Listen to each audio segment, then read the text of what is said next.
Current generations గురించి ఆలోచించినా, మాట్లాడినా హుహు. ఎవరికి పొద్దున్న లేచిన దగ్గర నుంచి పడుకునే దాకా ఖాళీ అనేది ఉండట్లేదు. హుహు. అందరూ పరిగెడుతున్నారు. స్టడీస్ అవ్వచ్చు, జాబ్ అవ్వచ్చు, ఇంకోటి కావచ్చు. హ్మ్. లైఫ్‌లో గ్యాపే లేనప్పుడు హుహు. ఈ సనాతన ధర్మ గురించి గానీ, ఈ ప్రాసెస్ గురించి గానీ, పూజల గురించి గానీ, దీని గురించి డిస్కస్ చేయాలన్నా, ఆలోచించాలన్నా ఆ గ్యాపే లేనప్పుడు వీళ్ళకి ఎట్లా మనం డ్రైవ్ చేస్తాం వీళ్ళని టువర్డ్స్ సనాతన ధర్మం? ఆ ప్రేరణ కలగాలి వాళ్ళలో. ఆ ప్రేరణ కలిగించేలా వాళ్ళ జీవితాన్ని మార్చుకోవాలి. కనీసం ఓకే.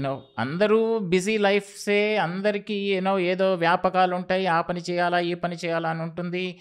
లేచినప్పటి నుంచి మీరు చెప్పినట్టు అందరూ బిజీనే. కానీ ఆ బిజీ సమయంలో కనీసం మీరు ఒక అరగంటైనా మీకోసం కేటాయించుకుంటే, క్రమేణా ఒక వారం, నెల రోజులు, ఒక సంవత్సరం ఓకే. ఒక్కొక్కళ్ళకి ఒక్కో టైం పట్టొచ్చు. నీలో ఆ మార్పు దొరుకుతుంది. ఒక మంచి మాట వినడం నేర్చుకో. ఒక మంచి మాటను రోజు ఒక అరగంట విను శ్రద్ధగా. విని దానిపై ఆలోచించు. ఆలోచించి దాన్ని నీ ఆచరణలోకి తీసుకురా. ఆ మార్పు అదే వస్తుంది.